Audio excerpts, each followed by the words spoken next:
the most important thing, in my opinion, is that you all are not just a distributor of information, but you are a healer of shame. And the work is really creating that safety and permission that Amy spoke to. And it's not just about the technical knowledge that you're gaining from your trainings.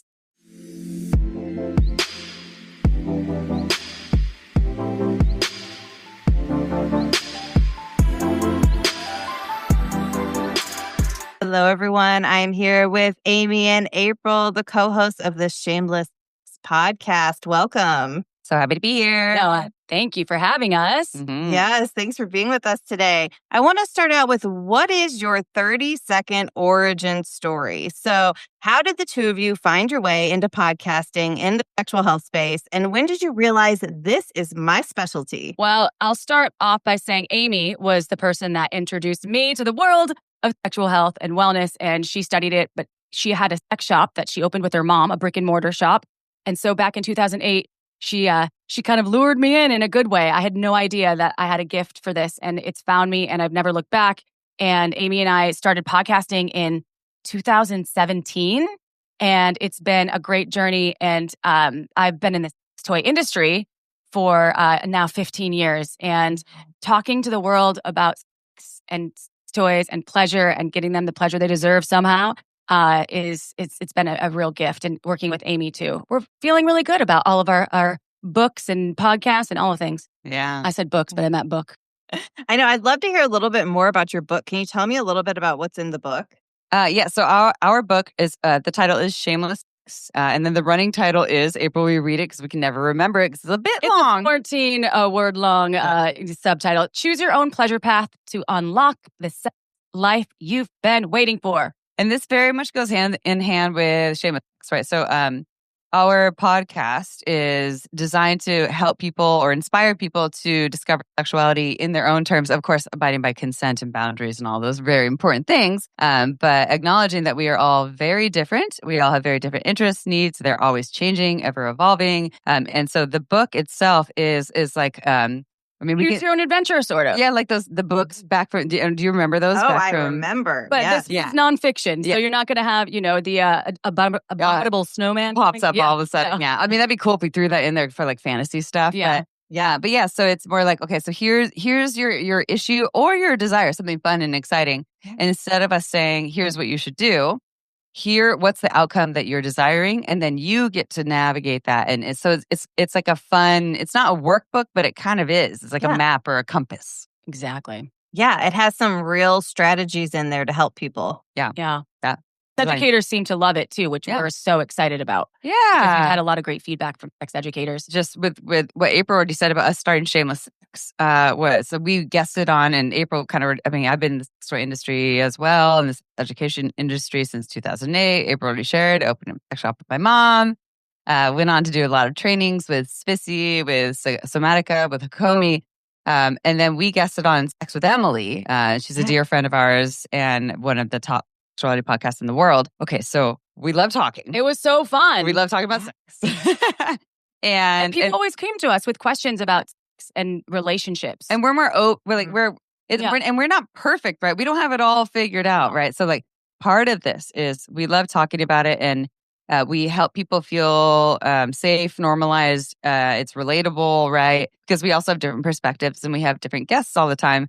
And then also a big part is just giving people permission to just navigate your unique selves. And a lot of people that we have been raised to think that there's one or three ways to be sexual, and that's not true. And it's not just us telling the world what to do. We interview on our podcast. We have almost 500 episodes. We've had a lot of Shaw people on our show many times. We love the Shaw community, and we interview folks all scales, like doctors, therapists, authors, sex workers, educators. Yeah. It's pretty expansive, and it's been a learning journey for both of us that we're really fortunate to be able to learn along with our listeners. And there's a lot of listeners. It's like a selfish side a little bit. Yeah. But it's wonderful because you can never stop learning.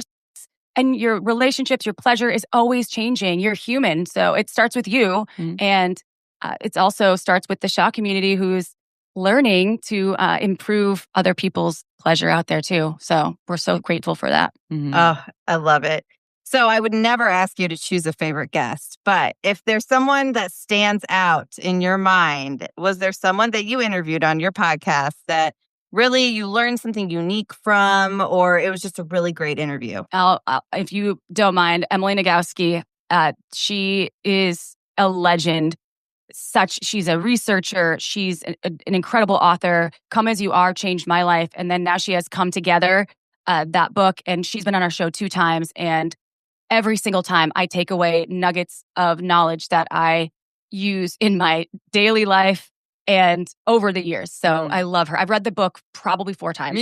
Come As You Are.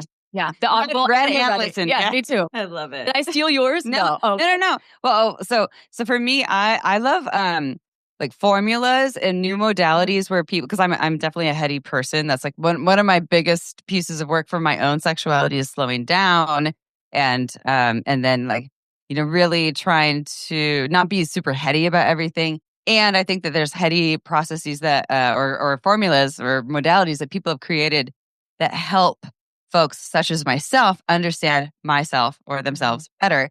So I love, and I know the episode number, it's 126 because I talk about it all the time. And it's with Jaya, Jaiya. And she created something called the Erotic Blueprints. And you can take a little quiz. It's like 16 questions. It's free. And then there'll be like the upsell of like, sign up here for the things. But it'll help you to understand, here's what helps you individually to feel in your arousal. And it might be different from your partner or your many partners or what everyone else says. And so that one, just to me, I guess any episode that paints an easy to navigate picture or formula where people can like, okay, let me go. That's hence why we wrote this book, because it's the same thing. How can I go and figure this out for myself? I just really appreciate that. That's like what the world needs. All right. I would love to know what's one trend in this industry that genuinely excites you.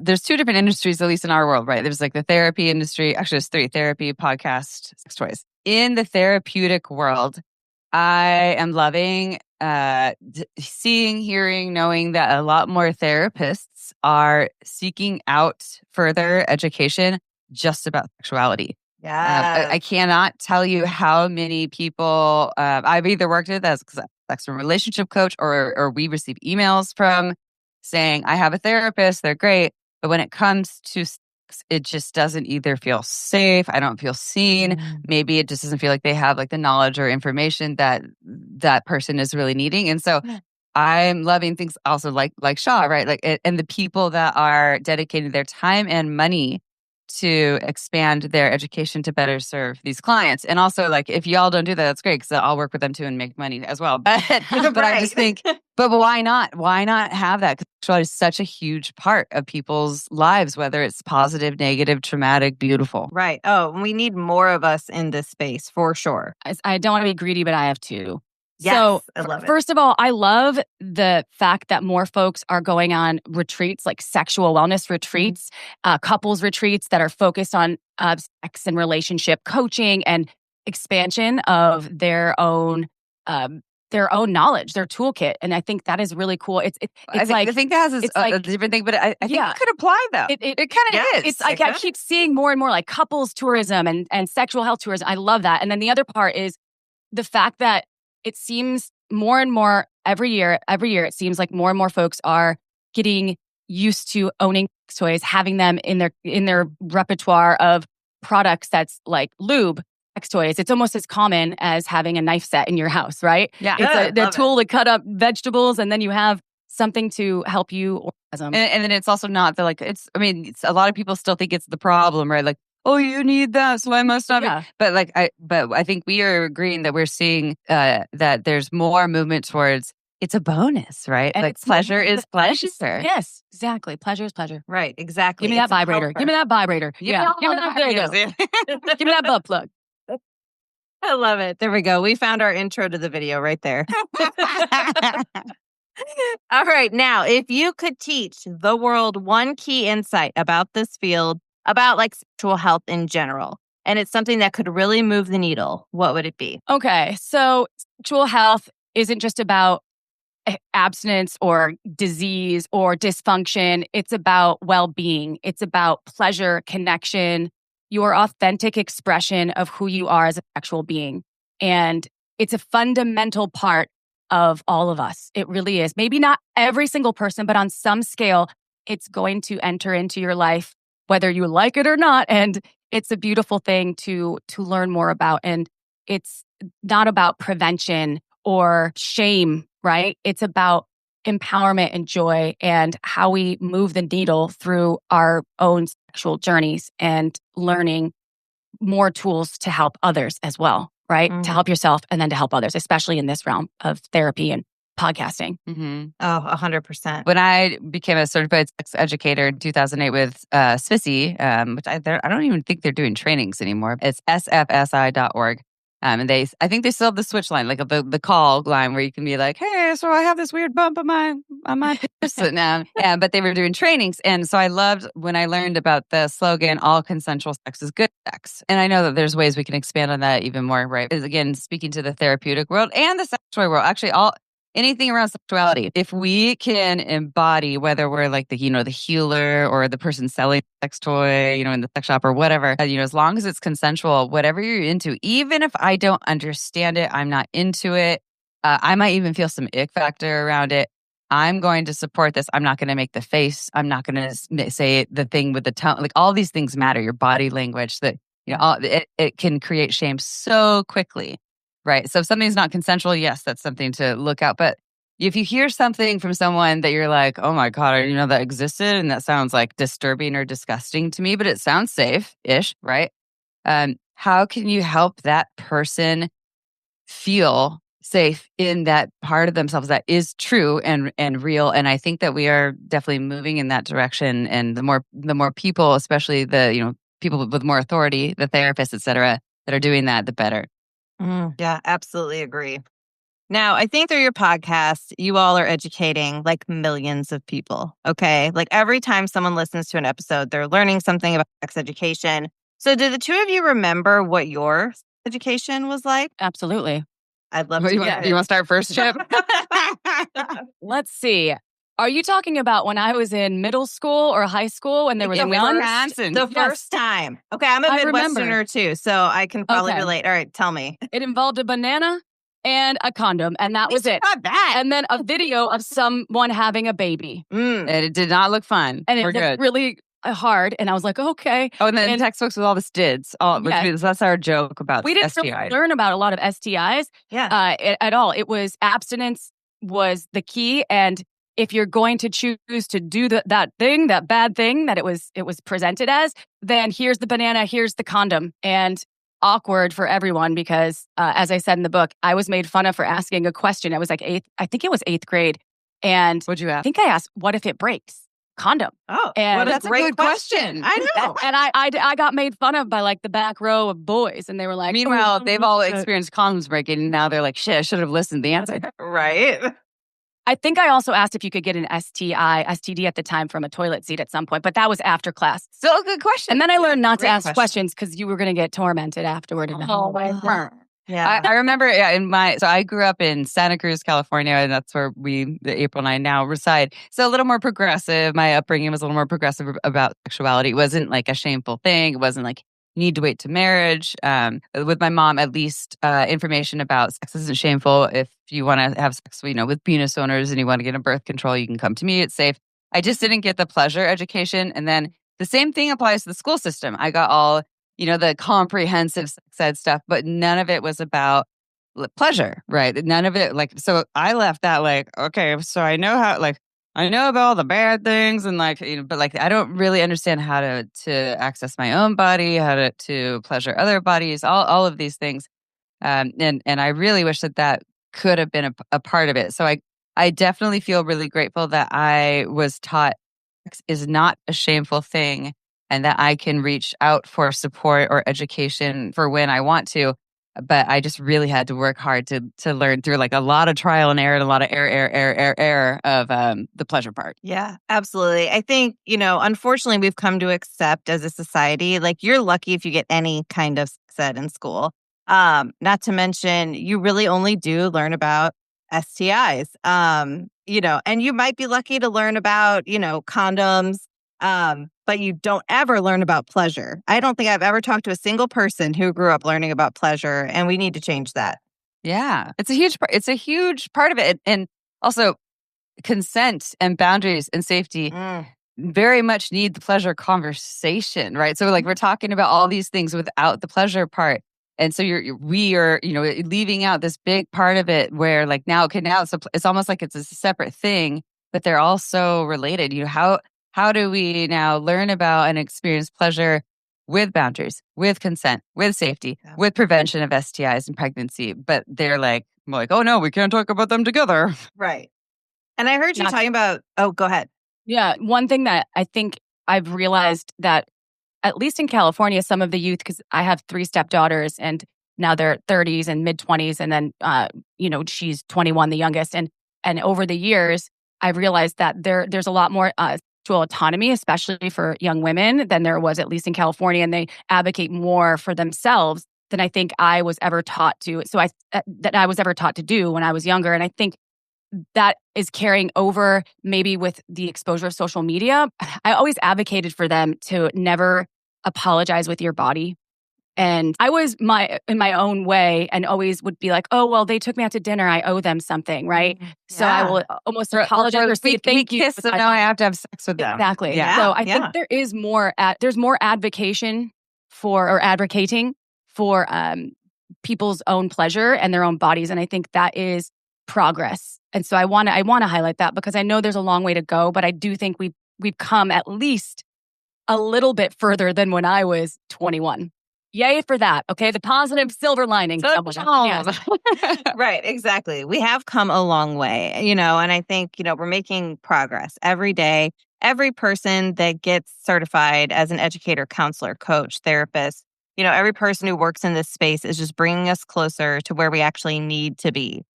Mm-hmm. Become an in-demand sexual health professional. Gain expert education and become a SHA certified therapist, coach, counselor, or educator. Hit the subscribe button to learn more. I noticed you said something earlier about sex without shame. And is that where your podcast title came from? Shameless? Or what's the origin of that? So the fun thing, well, we love iterations, first of all. So the sex shop I own with my mom is pure pleasure, like the PP, and then and Shameless Sex. We were so surprised that the URL was not taken, but we sat down, we really talked. Like obviously, what we wanted to create was about sex and relationships, and then the main focus was to originally we had said eradicate shame, and then we're like, wait, no, shame is a teacher. It's not about never experiencing shame, getting rid of it forever and being clean and clear. It's how to have the least amount of shameful sex, right? Or like when the shame comes up, how do we teach people the tools on how to work with that so that they can have the most pleasure and connected and enjoyable experiences with people? So it really is. At least I like to think that we are teaching people on how to work with their shame to have better sex, whether it's with themselves or their partners or just their perspective on sexuality in general. And guess what? It will still come up. It's not we both have shameless sex now, and who knows what tomorrow will hold? There's been times where there's like shame, and you go deeper and you ask yourself, where did this come from? And then you work with yourself and with your partner and with the tools that hopefully you have access to, right? No matter who you are. And we talk about how it's important to talk with therapists and to help you. I don't think we'll ever be able to totally eradicate shame, but what would the world look like if it was more shameless, especially in the world of sexuality? Mm-hmm. Yeah. Oh, love it.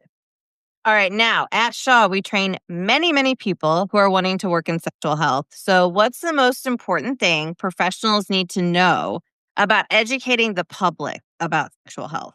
So I will start with this, and I already hinted at this before. So when people ask me, like what's the kind of the main thing that you do, whether it's as a coach or a podcaster, is I think the biggest thing is giving people permission to be themselves, again, abiding by consent and boundaries. And I said this before too. April and I learned this working in the retail store of Pure Pleasure when we had the brick and mortar for 12 years. We learned how important it is when that person comes in. They're all scared and they're shaky and they're like, he was like, oh, and we're like, oh, can I help you find it? They're like, no. And then, but they're looking, in the lube section or the anal section. The way that we speak, we meaning therapists, educators, everyone, again, coming back to the tone, your facial expressions, your body language, the words you say, the way that we approach people in what can be a really, really scary conversation or discovery, all of it matters. But I'm not saying get in your head, be like, oh no. Just it would be I think that what's really helpful and that I had to do for myself, and that was part of the training. I'm sure Shaw does it too, where what is it called? Where you have all the clips on the screen and you focus on the one that is like maybe the most challenging. The SAR, the sexuality attitude reassessment. The SAR. Yes. And so through that, when I did that with Spissy, like hanging out with the clip that involves some fecal play stuff and just like feeling my feelings around it. And then like through other practices learned that I am fully capable of, even if I don't want to do this, I think it's whatever, gross, disgusting, I don't have to let other people know that I think that and bring my bullshit on them with that. Right. And so I think that's just one of the biggest things would be like checking in with yourselves about what are your areas that are challenging or that you might have judgment. Yeah. And you can even do like a mirror practice too, right? Like look at yourself in the mirror as you're like, watching the thing and then trying to pretend like you're talking to a client about it. What does that look like? Does it feel safe? Does it help that person feel like, okay, I'm still safe here. Like, even if they're not into it, like I'm not being judged. I still belong. I think that permission is a really, really, really important piece that a lot of people have not received. Yeah. Yeah. I love that. And that's sort of a component to what I want to put out there. The most important thing, in my opinion, is that you all are not just a distributor of information, but you are a healer of shame. And the work is really creating that safety and permission that Amy spoke to. And it's not just about the technical knowledge that you're gaining from your trainings. It's also about holding a compassionate space and allowing someone, your client, to finally ask the question that they've been too afraid to ask their entire lives, or setting the stage where they can think about that question to themselves and then learn from all of that content that's available to educate themselves on how to move through and not even overcome all the time, but to work with that shame and make it see. You can make shame see too. You can. And I think that's where the real transformation begins, but it starts with becoming this healer of shame and not just a distributor of information. Mm-hmm. So well said. All right. Now, I want to talk to our next generation. So I'm thinking of our Gen Zs, our alphas. What message would you leave for them? To the next generation. Yes, exactly. It's like Star Trek. I know. Your pleasure is not a sidebar to your health. It is a central piece of your health. And your curiosity, consent, your communication, those are your greatest tools. And it matters right now because owning your story is the most radical act of self-love that you can do. It really is. And I'm speaking from personal experience and also from knowing in my journey how much shame really did impact not only my sexual health, but my life. And making pleasure a fundamental piece of my life has been so transformational. And it's created deeper connection, healthier relationships for me with friends, with family, with lovers. And I think that individuals who advocate for themselves and respect others, we really can see this unified world, if you will. And I hope, and I'm really confident that the next generation, knowing that pleasure is such an important aspect of your health, it's going to change the world. And this is the time. The time is now. So your well-being matters. We're so lucky to live in this time with all the podcasts, not just Shameless Sex, but listen to Shameless Sex, or the books, not just Shameless Sex, but read that book. But like, think of, 50 years ago, 100 years ago, right? And we have all of this, even if you live in the middle of nowhere, like, as long as you can get some Wi-Fi, you can get some sex education. So I agree with that. And then also with just what April's saying too, that preventative, right? Like that, we not everyone, but a lot of people are like taking supplements and like doing certain things, exercising, eating healthy as a preventative measure for living a healthy life, right? And sexuality and self-care is a part of that. So whether that means hiring someone to work with to help you along this way, and it doesn't mean you're broken. There's still this thing like, oh, if you need it. And like, don't wait for it to be broken, by the way. I mean, therapists would be like, okay, great. Yeah, I'm going to make a lot of money off of you. We're going to see each other for a long time. And if you actually start, like when things start to get a little confusing, like you start to do that work then and now, it will make things so much easier. And then just the last one I will add to that that's connected but separate is just the compliance issue. It has been around forever, and I don't know if that will ever go away. But for anyone who is a teacher, healer, therapist, to inspire or educate your clients to put as much energy into not having compliant sexual engagements, because that in itself creates many traumas. It changes everything from your body's response to your brain's thoughts about your worthiness, to the individuals, right? Like when you notice you're doing the thing and you're no, or like maybe like I'm not really into this, like advocate for that, because that when you push through that, it's not just in that moment. It hangs out with you later too. Oh, I absolutely agree. It's so important. All right. So before we go, have you both watched Nobody Wants This? Yep. Did you find yourselves relating at all to the sisters who podcast? Kind of. Yes. Have you been asked this before? Yes. Yes. Yes. I get it all the time. I think Amy does.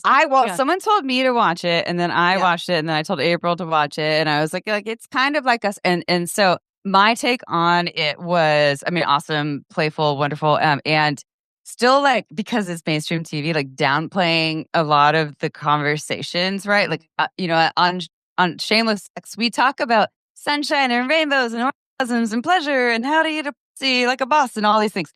And so like so we get in depth of that. But we also talk about like hard and scary pain stuff too. And we have very skilled educators, therapists, guests doing that. And so I thought it was great. I think it was painting a picture a little more of like sunshine and rainbows, like and like moving away from the fact that like a big part of the conversation is not just the heavies, but also the nasties and raunchies, right? Like, let's talk about like some fetishes that you've never heard of that push your buttons, but it's someone's fetish, and make that sound and feel safe. Yeah. I commend Netflix. Great start. Yeah. Good start. But let's go deeper. Let's get a little bit more shameless. Yeah. Yeah. Let's get a little more wild. But good job. And I absolutely love Kristen Bell. And I thought that it's a great start to normalizing these conversations, right? I think that's what it's all about. And entertainment wise, I give it a high score. Yeah. And education wise, 6.5. Yeah. And but I was going with 5, but I like a 6.5. I will say, well, so we are different people. And also I will say, I also liked though that that show was showing podcasts, right? Like go and listen to podcasts to learn more, right? We learn more experientially. Did I say that right? Yeah, experientially. As opposed to just listening, but you can learn, practice, and then continue to learn more. And so I liked that it was that show was normalizing that part of it as well. Yep. Love your feedback. Love your take on it. I think going deeper, everybody wants that. So everybody wants this. Yes. Yeah. Everybody wants new show. Yeah. That's what this is this conference. That's our new Netflix too.